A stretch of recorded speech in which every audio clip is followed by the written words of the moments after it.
to listen because I work with people in different ways, and there are many other things that I'm trying to learn, but it's a lot easier because I'm just Marius. So that's probably the best transition and the polar opposite, really, in learning from being a ballet dancer and an artist to now running a business every day. Because you were performing before, and now you're just being you. That's Marius. Yeah.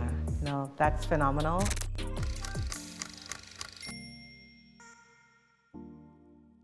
Welcome to the Build Up Podcast. I'm your host, Priscilla Facey. We are talking to inspiring entrepreneurs about their financial past, present, and future.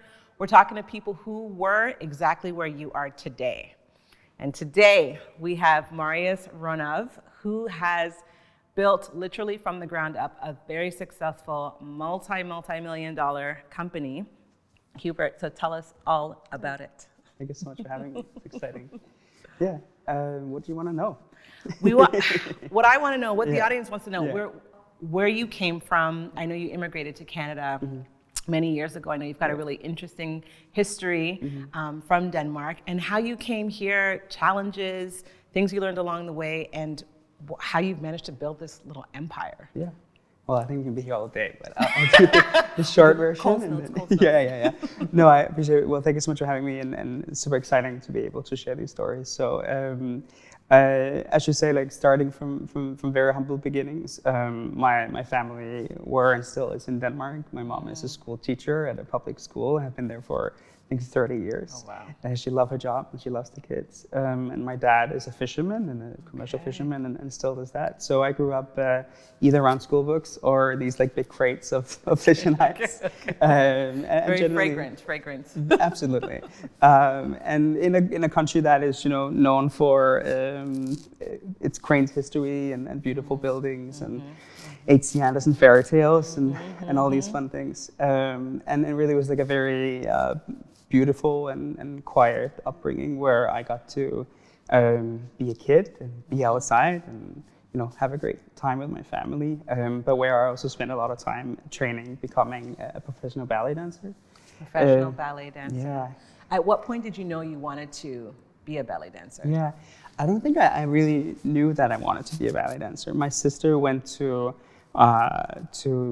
like regular dance classes, and where I come from in the village, there was like a small village hotel, and you did like the dance classes in the ballroom of that hotel. So it was quite a special place to go when you're 2 years old. Yeah. In the lobby they had a pond with goldfish, and the only reason why I wanted to come to dance class with my sister so I could like play with these goldfish all day, basically. So the fish that your dad brought home, you were able to identify that the goldfish were something special. For sure, and it was fun, right? You could put a lot of rocks in a little pond like that. So I had a really good time. Yeah. And I think that translated into me enjoying rhythm and music, and it was fun. There was a lot of girls in like very colorful dresses, I think it was really just an expression and something that was fun for me to go to and do. I think as I became older and started school, dancing in itself became a sport. It became something that I wanted to pursue. So probably quite early on, I also realized that could be a ticket for me to do something different and fun, perhaps, as well. Especially being from a small village, right? For sure, yeah. I got to go around to different cities. I got to explore new people, things, theaters. And it was just, an explosion of expansion of your world, being a little town kid to like experiencing some of these things. So how old were you when you were traveling and getting this mental expansion outside of your small village? Yeah, I think probably like 6 or 7 years old, and it was mostly traveling to competitions first, because I started out in competition dancing, and then moved into the world of like classical ballet and training as a classical ballet dancer. And through I was 6 till I was 15 and 16 years old or something like that. It was purely just mostly for fun, but with a lot of hard work and hard training. I graduated as a professional ballet dancer when I was in my 15s to 16s, and started working full-time as a professional ballet dancer. Wow. Okay, so you were working as a professional ballet dancer, and were you earning a lot of money doing this? Was this lucrative? I mean, for sure, yes. For a North American, 15, 16-year-old teenager, 100%. Okay. Growing up, so Denmark is a fantastic welfare country with, basically, it's a country that takes really good care of their population in return for a really high tax bracket. But as a ballet dancer, you're set to a standardized minimum salary specifically for artists. And the salary is adjusted based on your lifespan as a dancer. So knowing as a male ballet dancer, you'll usually end your career like 35 or 36. So you don't have that many years to earn your income, which means that you make a little bit more money. But I was an apprentice, which meant that you basically are in any performance that you can imagine, usually on stage 7 or 8 times a week, while you also continue to go to school. I went to college as well, and while you also do all your training and your classes and stuff like that. So the level of discipline you had at 15, 16, where quite frankly, some of the 15 and 16-year-olds that I know are not that well-versed and disciplined and have that kind of work ethic. Like that's really, looking at this now and hearing it from you directly, I can see how you've managed to, have such monumental success with your business now. Okay, so you at some point decided to immigrate to Canada. Yeah, I had a great opportunity to come here and dance. I was in my 4th or 5th year as a professional dancer in Denmark. I had performed with a beautiful, wonderful ballet company called Alvin Ailey, which was touring in Europe at the time. All black dancers. It's one of the only big black ballet companies in the world. It's situated in New York and they're very well known. And I was lucky to be picked as one of like 6 guest dancers that could perform with them while they were touring. And I think the expression of art and culture over that summertime were just, it was just, life-changing in many ways. I had been to New York before, I had experienced culture in different ways, and where I come from, we celebrate difference and culture. It's nice when things doesn't look or feel like all the other stuff, white and bland and beige. Very homogeneous, Exactly. yes. So to us, it's exciting, and I really had an opportunity to experience their culture through dance, which is what Alvin Ailey's ballet is about. It's more of a contemporary ballet style, and it just propelled me into wanting to do things and see other things. So I had a chance to come here to Canada, and I was a dancer with a company out of Montreal called Le Grand Ballet, which is a big traditional ballet company out of Montreal, the only classical ballet company there. And through that experience, was able to obviously perform there and get a good understanding of what it means to be a ballet dancer here in North America, and then followed my sort of career around in a couple of different ballet companies until I ended my career. So what led you to the decision to stop dancing? I'm imagining you're not 35 even now. No, I was not. I think there was a lot of decisions, and I think honestly it was a lot of unconscious decisions that sort of like drove my choices and what was important and what wasn't important at that time. So first of all, I had a gene or a thing in me that needed to do or wanted to do business.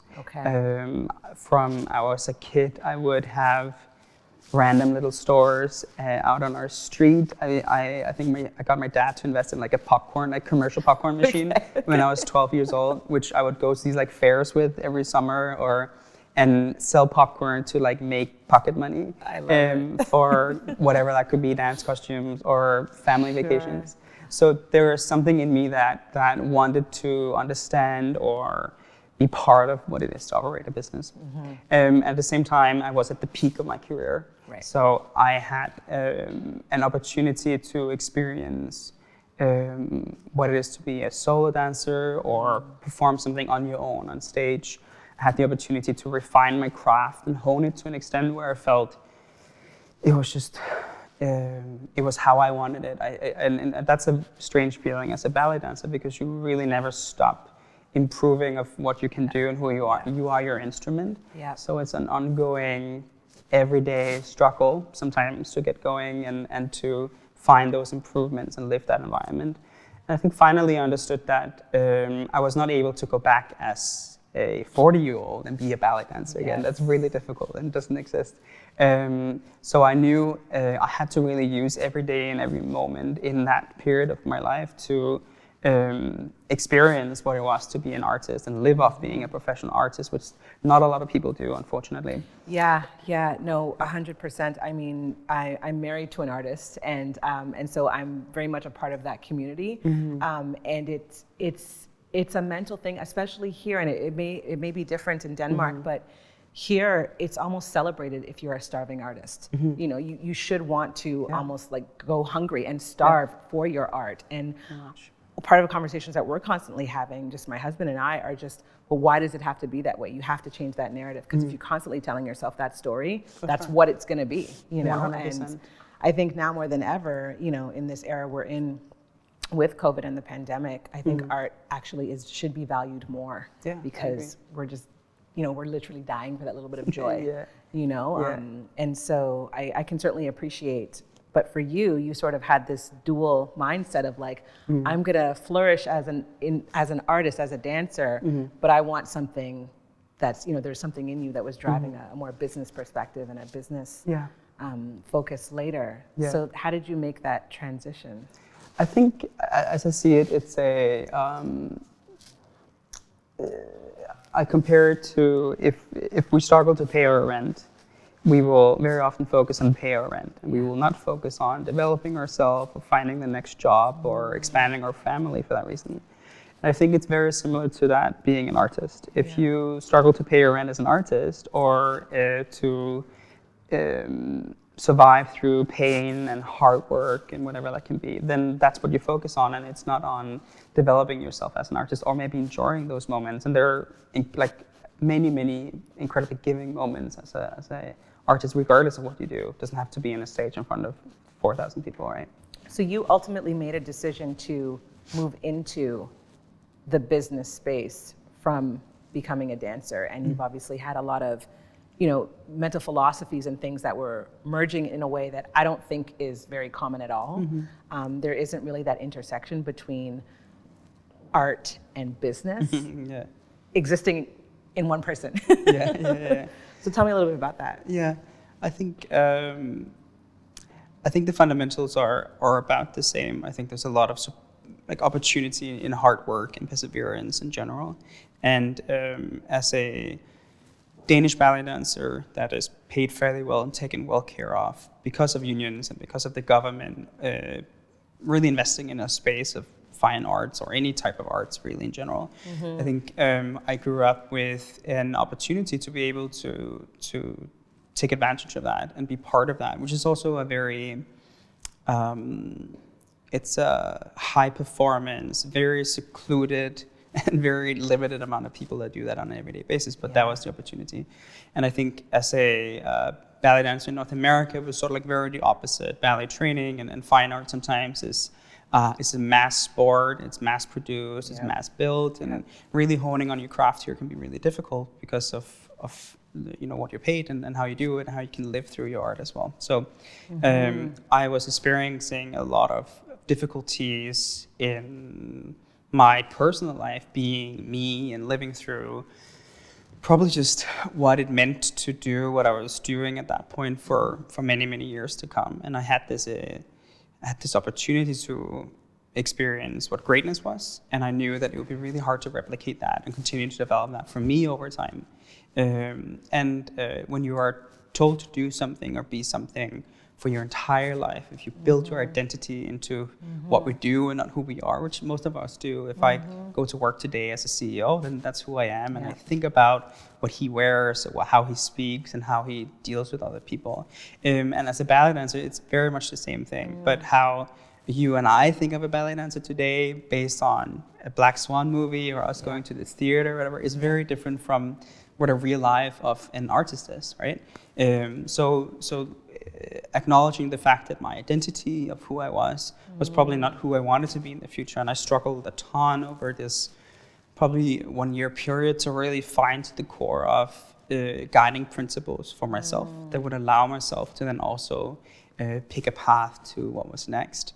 And that transition from being a ballet dancer in a very physical, straining environment to moving into using my brain instead all the time was really, really difficult. But it really started with a shift in who I was and what my principles were for, hopefully some of them are still the same today.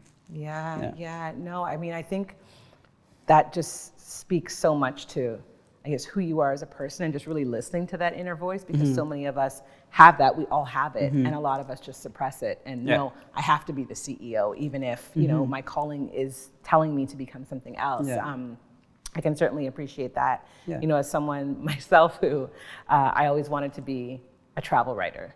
I wanted to just backpack and be adventurous. I would love that too. And travel. And I looked into it a little bit in terms of how lucrative and whether I could make a living off that. And I was like, no, people aren't making any money at all. And fast forward now to today, there are so many ultra successful people traveling, writing, are very passionate about it, living out their really their inner truth. And I often think like I might have missed the boat on that, because I just sort of like, no, I can't do that. I have to do something that's actually going to pay the bills. Okay, so you listened to this inner calling and you left dance for business. And where did you start? What was your first? Yeah, I knew that I liked consumer behavior. I knew that I was interested in how people use products or think about products. And I think it was just a general curiosity within technology. I grew up in the analog to digital ages, where you still had VHSs and analog radios, but you also potentially had a computer in your home and maybe a dial-up internet connection. So that gave you this wild understanding or thoughts on what hardware and software could do for you. And I was maybe 6 or 7 years old when I was able to pick apart my first radio and put it back together. And Lego is from Denmark, so I had a ton of Lego, and I was really a little builder when I was a kid. So understanding that technology was obviously something that was here to stay. When I was leaving ballet, I also understood that was probably a career that would be lucrative and interesting and would allow me to sort of test and learn and build a lot. And I think that was most of the driving forces behind my decision to start working in technology, specifically within the product area, which just means developing software products usually. So one of your first roles in the tech digital space was with Shutterstock, and then eventually the Mecca at Google. Yeah, I had a really in-depth interest in being a subject matter expert, and I understood that with my lack of technical knowledge or just general business knowledge of how to show up at an office or be at a desk all day, I knew that I had to be really good at something or know a lot about something to really thrive. Perseverance and hard work and discipline can get you very, very far in any environment, I believe. But I think I spent a good year and a half becoming what is called a really good product manager. So someone who manages the roadmap of what a developer is building next, basically. So what a software developer is building next. And through that, and through a lot of hard work and a lot of failures as well, by the way, but in an environment where I was allowed to make a lot of mistakes and where I was allowed to apply my thinking and my practical knowledge at that point as well. I really I got to refine what it means to understand a roadmap and to understand software process in general. The first couple of years, what really went well was probably just the fact that I was a very, very hard worker. So I was in an environment where people were not as hardworking, and I came with an expectations and from a place where of the 100 dancers that are on stage today, you all work as hard, and it's very obvious if one of you do not work as hard, because the audience can see that, in your comparison to them. So my mindset was to go into a large company at that point and think, okay, well, we're all equally gonna lift here, and we're all equally do as much as I think I can do, which meant that I was pulling 12, 15 hour days, and I was probably working 3 times as much as everyone else was, which didn't make me for a better employee or for a better output necessarily, but I moved through the motions of becoming really good at something really, really quickly. Through that, I also burned a lot of bridges, and I had way too high expectations to other people and what their output could be, which I think my superiors loved, because it meant that Marius got stuff delivered, mostly on time, and sometimes to much higher expectations. But it also meant that I was not making friends through it, and it was a very lonesome time and a really good experience. So No, and I mean, I can appreciate that, and I'm really seeing now, listening to you, how that discipline and that work ethic that you learned later on really brought you even to that point. And so you then went from being an employee to starting your own business. And did you start this off on your own? Did you have money, help? How did you get that going? Yeah, so while I was still at Google, which is sort of, that was the epiphany, that was the North Star very much of my technical career. Mostly because I knew it was a ticket to sort of like stability, and for me to have an opportunity to build a family and create a home. And really sort of like grow up a little bit, right? I had been touring and traveling. As a ballet dancer, you don't have a family or a dog. You have the colleagues around you, and that's really all. And neither do you want to be stuck in one place, because your career might move, and you do want to, pursue that opportunity. So Google, beyond it being a great place to work and a really probably a place where you can truly develop from a young executioner up until like director or VP, right? If you spend many years there. So it was the place to be for me in many ways. What I learned from Google was the appreciation of products, usually software, that can help or change people's lives. And I understood that even though we all see big tech companies as these big bad, corporations that will take our data and use it for something negative. Truly the ethos of Google, at least, and how Google is created and what it means to people and what it is trying to do based on its mission, was for betterness. It was creating something of a better experience for the user, which today is almost like everyone who uses a Google product every day, right? Like it's crazy. Hey Google, all day. All day. So with that experience in mind, I also met an incredibly amount of smart people, and working or starting the first days of Google are scary, because you truly believe what you hear, that Googlers are some of the smartest people in the world. I was going to say, this is cream of the crop. You have reached a completely new height if you've made it there. And people are really smart. But people are people. And there are no difference between people I went to high school with to the people that work at Google. There might be differences in the way that we work, or things we care about, or our value set, or whatever that can be.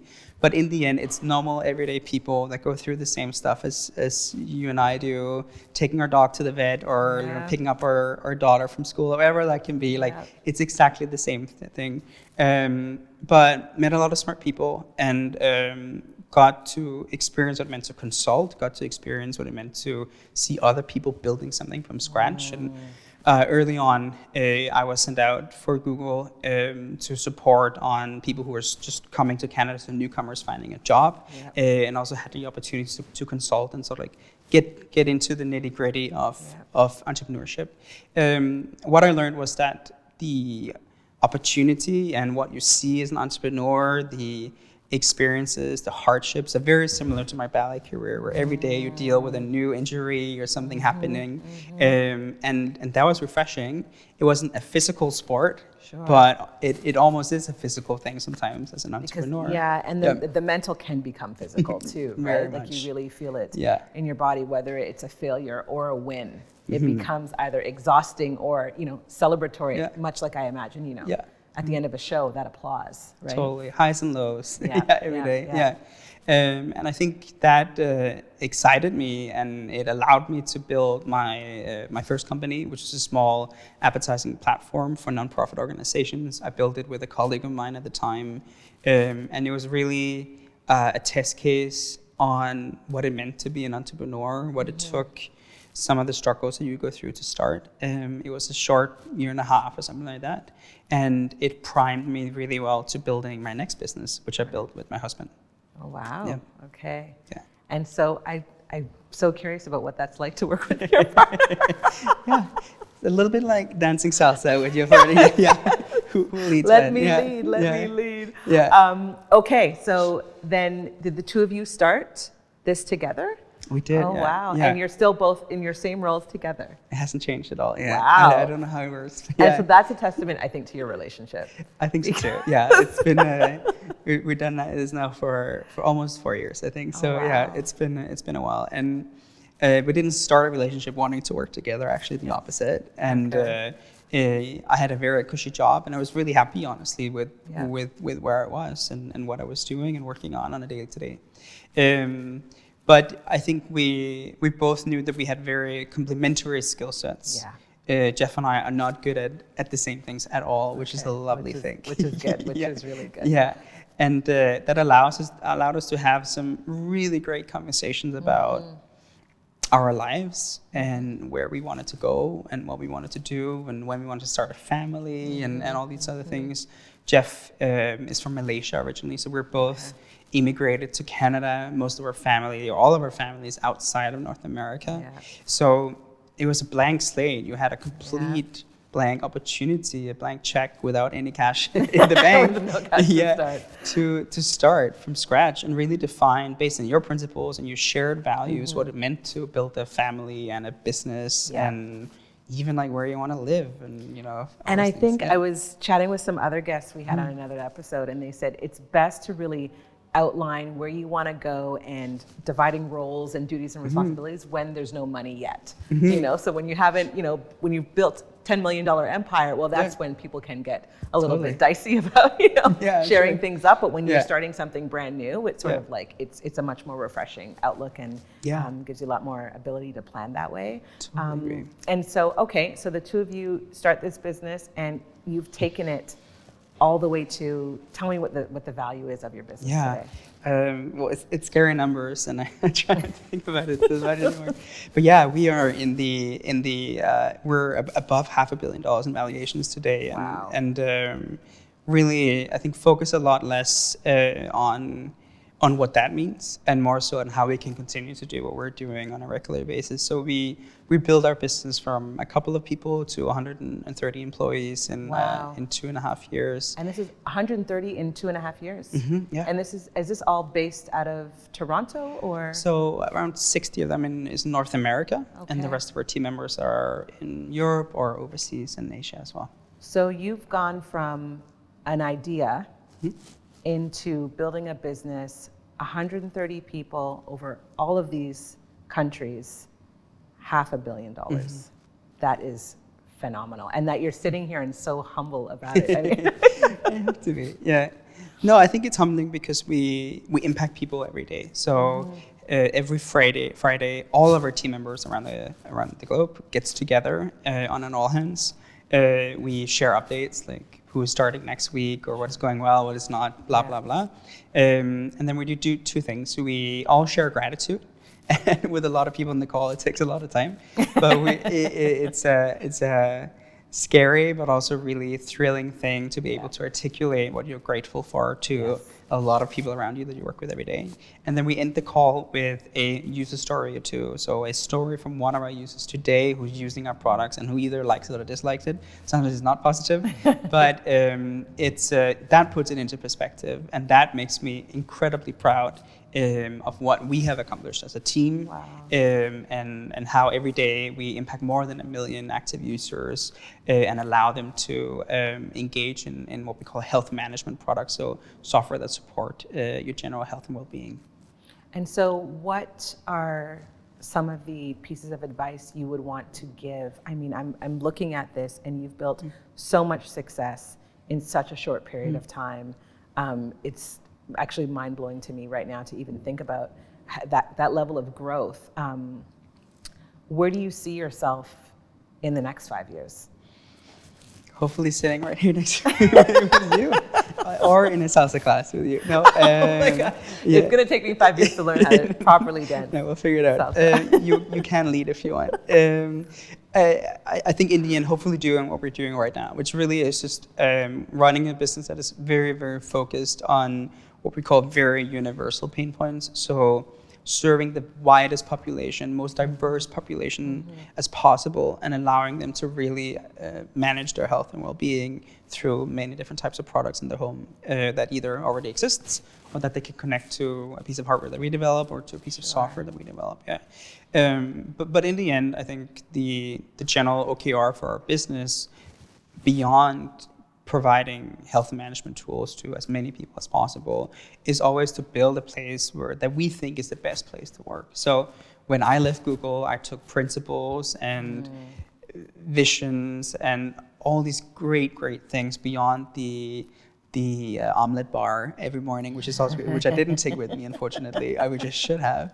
But I took all these great things with me, and I told myself, and I told my business partner, and I told all the great senior leadership team that have joined us in the last couple of years that when we build, we have to replicate, but we have to make it better. And I hope that we will be in a place in the 5 years where we have made our company and how we treat our employees and how we invest in our employees and team members incrementally better, and hopefully someone is doing exactly the same thing based on who we are.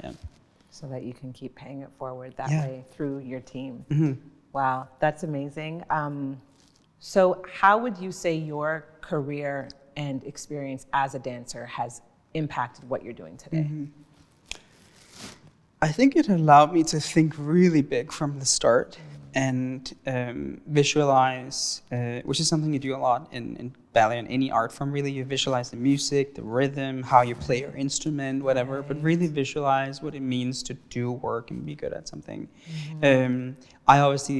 I go into business with a ton of discipline, but I also go into business with an understanding that how I act, where I come from, who I am, the experiences I have, good or bad, and I have many terrible experiences and really bad decision making in my past that have led me to where I am today, despite of that. And I understand that that's something I come to work with. I use the term a lot, like bringing yourself to work every day. And it really just means that when we think of who we are becoming, when we identify with the person we are when we go to work, I want that person to be as close to who I also am in real life. I believe in the fact that trying to make up for being someone else or fitting into a suit or whatever that can be in whatever role you're in, that is a struggle, and that's a real thing that we as employers and we as leaders need to always really accommodate for. So when I speak to my team members, regardless of their individual contributors or leaders, I ask them about the day, I ask them about how they are, I ask them about the school play that I know they had to take time off last week to get to, which means that there's a comfortability in truly just being themselves at work. And when you think about some of the many issues that workplaces are handling right now, especially around diversity and allowing people to be people in their workplace, it gives us sort of like a fair chance for everyone, because you are just bringing yourself to work, which is really nice. That's so important. And I mean, I've been listening to a lot of Jim Fortin, and he's world known for being, talking about identity. And it's what you're saying really resonates, because I think a lot of the trouble that I see in the corporate world is people having to identify with their job or their work function versus being in a place where they can just function being who they actually are. And whether that's a parent or whether that's, a person having an entire life and identity outside of their actual job function. And so to have those two things coalesce, I think speaks so much to your success and the company overall. Yeah, for sure. And it's the polar opposite of going on stage even and playing a part, right? I go to work not as Marius, the product leader or the CEO, but Marius, who just got out of his car and spilled his coffee on himself. But I guess he did that, and that is what it is. But it does allow us to then utilize some of those great things that we have in our luggage, right, with us. And I do that every day. And there are times where I'm a much more visual communicator, or where I will plow through a meeting and try to get to what I think is important and forget to listen, because I work with people in different ways. And there are many other things that I'm trying time to learn, but it's a lot easier because I'm just Marius. So that's Yeah. probably the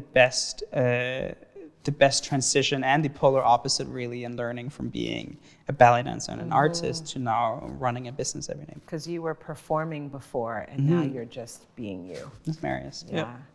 What advice would you give to your younger self?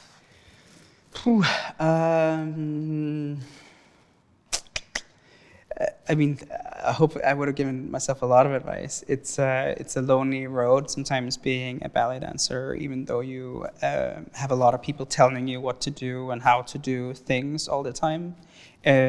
So like the void in between is really difficult, and it can be really difficult to find your own voice while you're ballet dancing and after you're ballet dancer, because you're so used to having a tiny Russian lady yelling at you 8 hours a day, telling you to stretch something or do something. But I think I would give myself the advice that being different is beautiful, and it's encouraging and it's powerful.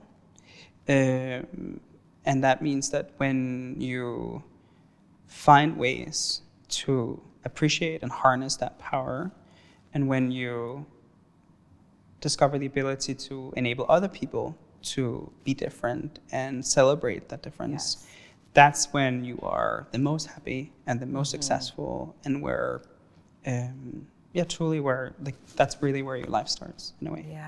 Yeah, it's incredible. I'm listening to you and I'm thinking of my 6-year-old daughter who, if she could, she would spend the whole day performing or drawing. Nice. So I have a budding artist, on my hands, and but it's also really putting into perspective for me, like, you don't always have to be performing. Like, somewhere in there is actually you. So how do you do what you love but still be you? Exactly. So, well, that was all so incredible.